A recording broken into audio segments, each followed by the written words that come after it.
What I didn't do. Now you can see me. Hopefully you can hear me. We're at church. Good morning, everyone. Welcome to Flourish. We have kids with us. We've got the very first day of our vacation Bible school.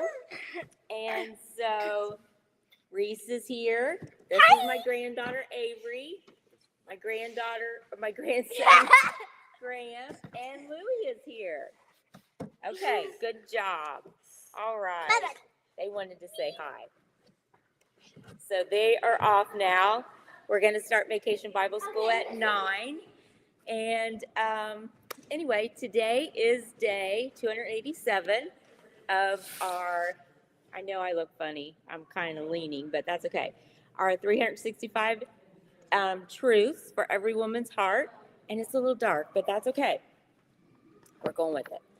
And today it is God is your great reward. And our just to jot for today is, what do you desire for God to give you today? So you can be thinking about that. What do you desire for God to give you today? And our key verse for today is from Genesis 15:1.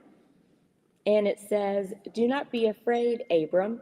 I am your shield, your very great reward."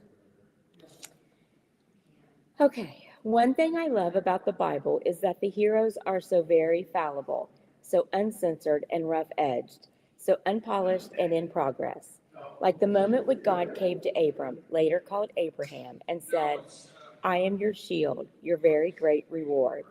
The movie makers would have had the voice booming from the sky, Abram dropping to his knees in worship, the music rising in holy crescendo. But this Abram, the forefather of our faith and instead sovereign Lord, what can you give me? Hadn't God just answered that question? Hadn't he just offered Abram his very self? God seemed to lean in and listen as Abram explains this question. He has no air. He's confused. He's afraid. Then God took Abram outside and told him to look at the sky. God explained and reassured, promised and affirmed, and Abram believed him. I think we need to know this story, just like we need to know what we'd like the answer to be when we ask, "God, what can you give me?" Pause for a moment and think about it. None of us are above this question. The response is most likely a longing of our hearts, love or acceptance or belonging. Whatever it is, I believe God is still giving this answer. I am your very great reward. He is acceptance. He is belonging. He is courage and hope and grace, truth and strength and healing, power and security, and everything we long for most. So good, so good. What do you guys think? Do you have anything? What do you desire for God to give you today? One thing I learned is this verse is a turning point in Abram's life. It comes immediately after Abram defeated the coalition of kings to rescue his nephew Lot. Although victorious, Abram may have been worried about retaliation or questioning what his future held. God speaks directly to those concerns. Abram had defeated powerful kings with a small force. Powerful kings with a small force. The word of the Lord came. This is the first time in Scripture we read the phrase, "the word of the Lord came." Throughout the Old Testament, it becomes a common way God reveals himself to the prophets. I didn't realize that. What do you guys think? Is anything? We didn't say hi to anybody either. The kids kind of threw me off. They're so cute. Oh, good morning, gentlemen, Bert says. Good morning, Bert. Pat says, good morning, happy VBS launch. Thank you, Pat. Good morning, ladies, Carrie says. Connie says, good morning, Connie. We'll see you in a little bit, I think. Teresa says, good morning. Karen's on. She says, good morning. Colleen's on. Good morning, Colleen. Oh, Colleen says, so cute. They are. Emily says, hi, everyone.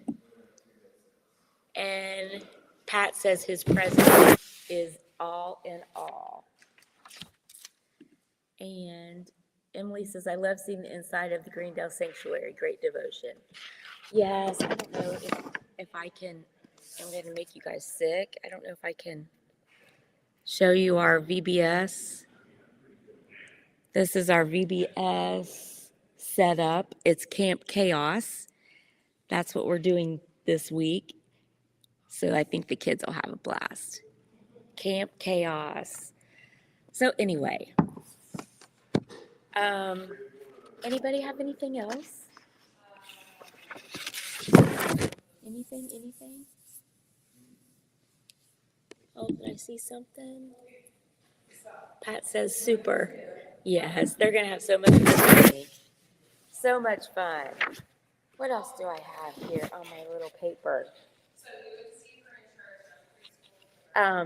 The verse offers several truths, which made so much, I don't know, clarity for me, I guess.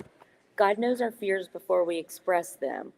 He expressed Abram's fear without Abram mentioning it, and God himself is our greatest protection.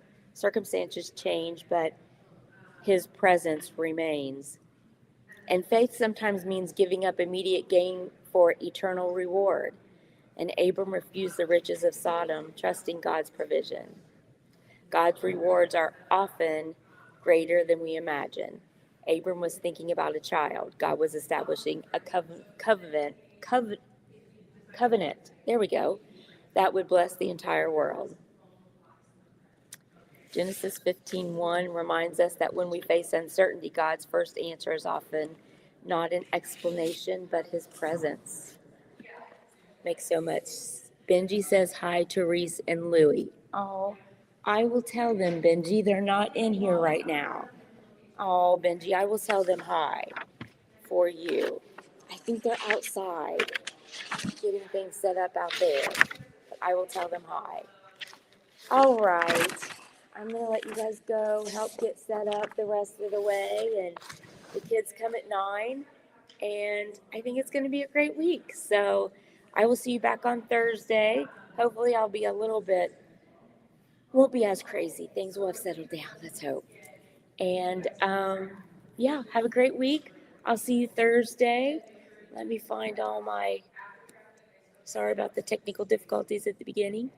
Find all my buttons. And I'll see you Thursday. Bye.